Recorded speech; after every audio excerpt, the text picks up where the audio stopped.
ఓరుగల్లు వేదికగా రజతోత్సవ సభను ఘనంగా నిర్వహించేందుకు బీఆర్ఎస్ పార్టీ సర్వం సిద్ధం చేసింది. హన్మకొండ జిల్లా ఎల్కతుర్తి వద్ద ఇవాళ సాయంత్రం 4:30 గంటలకు జరిగే భారీ బహిరంగ సభ కోసం విస్తృత ఏర్పాట్లు చేపట్టింది. జన సమీకరణపై దృష్టి పెట్టిన బీఆర్ఎస్ అధినాయకత్వం దానికి తగ్గట్లు ప్రణాళికలు రూపొందించుకుంది. ఉమ్మడి వరంగల్తో పాటు సమీపంలోని ఉమ్మడి కరీంనగర్, నల్గొండ, ఖమ్మం జిల్లాల నుంచి ప్రధానంగా జన సమీకరణ చేపడుతుంది. ఆయా జిల్లాల్లోని ఒక్కో నియోజకవర్గం నుంచి 30 నుంచి 50 వేల మందిని తరలించేందుకు, మిగతా జిల్లాల నుంచి వీలైనంత మందిని తీసుకొచ్చేందుకు వీలుగా ఇప్పటికే పార్టీ నాయకత్వం ఏర్పాట్లు పూర్తి చేసింది. కేసీఆర్ ప్రధాన గురి మొన్నటి ఎన్నికల్లో కాంగ్రెస్ పార్టీ ప్రజలకు ఇచ్చిన హామీల అమలుపైనే ఉంటుందని సమాచారం. రైతు రుణమాఫీ పూర్తిగా అమలు చేయలేదని, రైతు భరోసా ఇంకా ఇవ్వలేదన్న అంశాల నుంచి పలు హామీల అమలుపై అధికార కాంగ్రెస్ ను ఆయన నిలదీయనున్నట్లు తెలిసింది. అదే సమయంలో అటు బీజేపీ పైన రాజకీయ విమర్శలుంటాయని సమాచారం.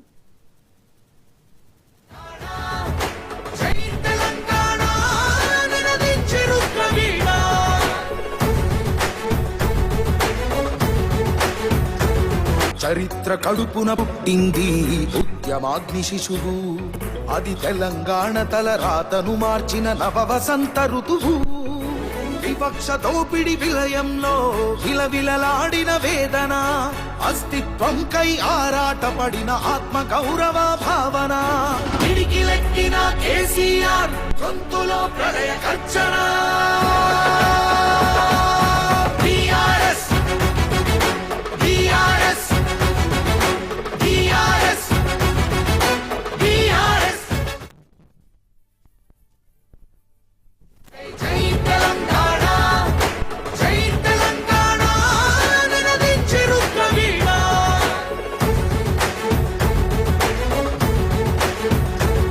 చరిత్ర కడుపున పుట్టింది ఉద్యమాగ్ని శిశువు, అది తెలంగాణ తలరాతను మార్చిన నవవసంత ఋతువు.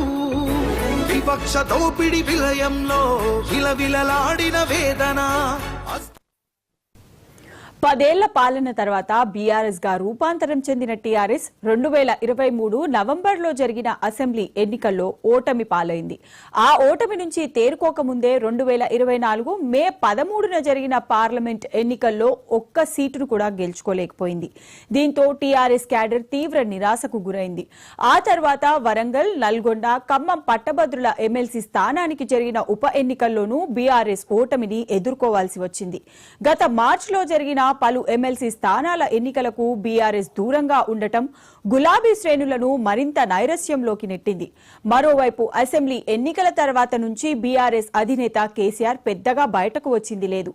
ఫామ్ హౌస్ లో తాను పిలిచిన నేతలు లేదా తనను కలిసేందుకు వచ్చిన నేతలతోనే సమావేశాలు నిర్వహించారు. తాజాగా రజతోత్సవ సభ కేసీఆర్ మళ్లీ ప్రజల ముందుకు రానున్నారు.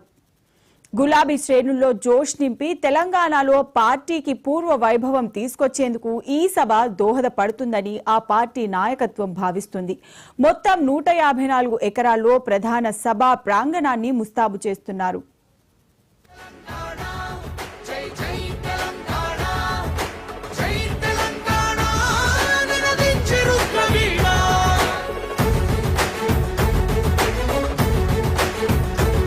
చరిత్ర కడుపున పుట్టింది ఉద్యమాగ్ని శిశువు, అది తెలంగాణ తలరాతను మార్చిన. బీఆర్ఎస్ రజతోత్సవ సభకు గులాబీ సైనికులతో పాటు తెలంగాణ ప్రజలు లక్షలాదిగా తరలి రావాలని BRS party working president KTR పిలుపునిచ్చారు. ముఖ్య నేతలతో టెలికాన్ఫరెన్స్ లో ఆయన మాట్లాడుతూ సభకు హాజరయ్యే వాళ్ళందరూ గులాబీ రంగు దుస్తులు ధరించేలా చూసుకోవాలని చెప్పారు. రైట్, ఇక దీనికి సంబంధించిన మరింత సమాచారం మా కరెస్పాండెంట్ నాగరాజు అందిస్తారు.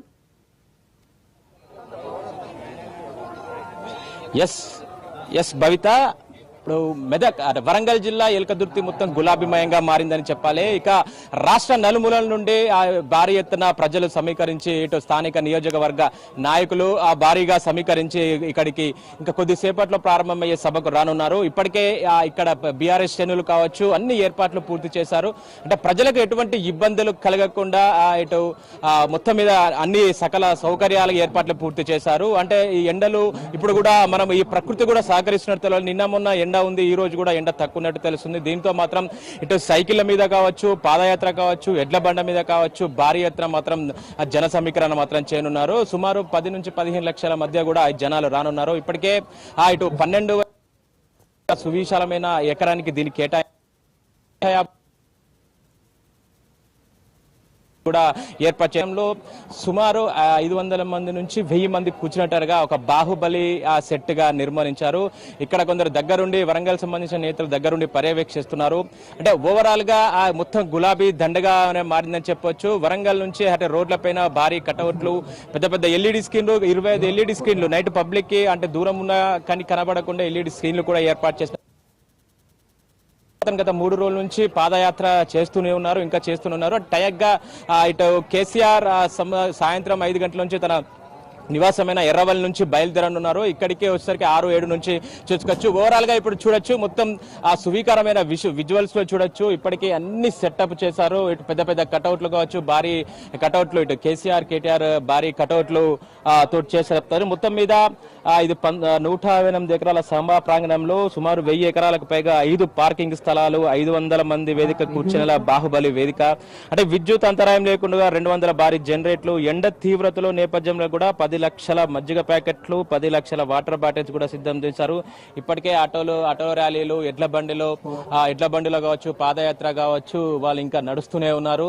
అంటే ఓవరాల్ గా అంటే ప్రతిపక్షం ఏర్పడిన తర్వాత మొదటిసారిగా కాబట్టి కేసీఆర్ ఏం మాట్లాడుతున్నాడు, కేసీఆర్ ఏం చెప్పబోతున్నాడు అని చెప్పి కూడా ప్రజలు ఆసక్తిగా ఎదురు చూస్తున్న పరిస్థితి.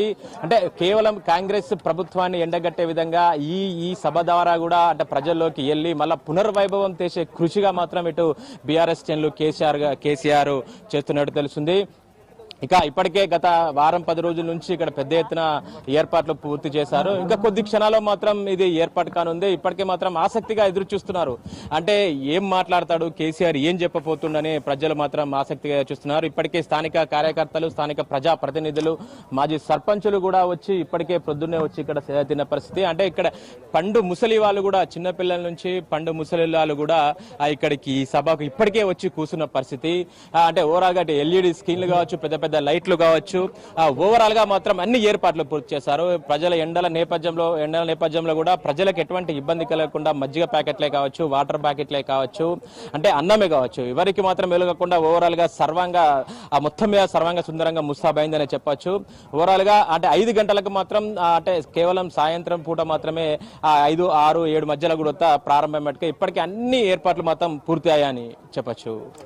అయితే నాగరాజు, ఇప్పుడు మనం చూసుకుంటే కేసీఆర్ ప్రసంగం అనేది ఒక ఇన్ఫ్లుయెన్స్ గా ఉంటుంది. చిన్న పిల్లల దగ్గర నుంచి పెద్దవాళ్ళ వరకు చాలా ఆసక్తికరంగా ఎదురు చూస్తారు తన ప్రసంగాన్ని. అయితే 2024 ఎలక్షన్స్ తర్వాత మొదటిసారి ఆయన విఫలమైన తర్వాత మొదటిసారి ఆయన సభని పెట్టారు.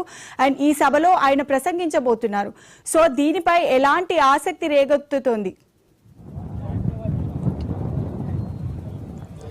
ఎస్ భవిత, ఇప్పుడు ప్రతిపక్షం ఉన్న తర్వాత నుంచి ఇదేసారి మొదటి భారీ బహిరంగ సభ కావడంతో అందరు ఆసక్తిగా చూస్తున్నారు.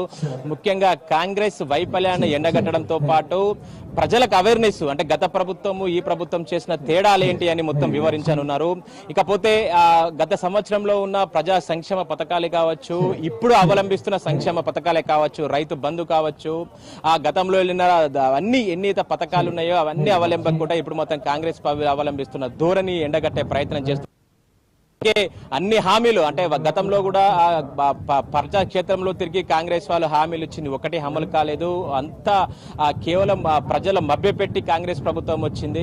ఈ విధంగా అని అనేక సమస్యలు ఉన్నాయి, అనేక సమస్యలు ఏలెత్తి అంటే సమస్యలు బయటపెట్టే ప్రయత్నం చేయబోతున్నారు కేసీఆర్. అంటే ఓవరాల్ గా మాత్రం కేసీఆర్ అంటేనే ఈ సభలకు పెట్టినప్పుడు ఇటు జన సమీకరణలో కావచ్చు, ఇటువంటి సభలో కావచ్చు కేసీఆర్ దిట్ట అని చెప్పొచ్చు. బీఆర్ఎస్ పార్టీ కూడా ఇప్పటికీ కొన్ని ఎప్పుడు పెట్టినా బీఆర్ఎస్ పార్టీ ఈ సభలలో, ఈ జన సమీకరణలో మొత్తం ముందుంటుందని చెప్పాలి. అంటే ఓవరాల్ గా మాత్రం ఏం మాట్లాడుతున్న ఆసక్తిగా ఎదురు చూస్తున్నట్టు తెలుస్తుంది. Okay, thank you.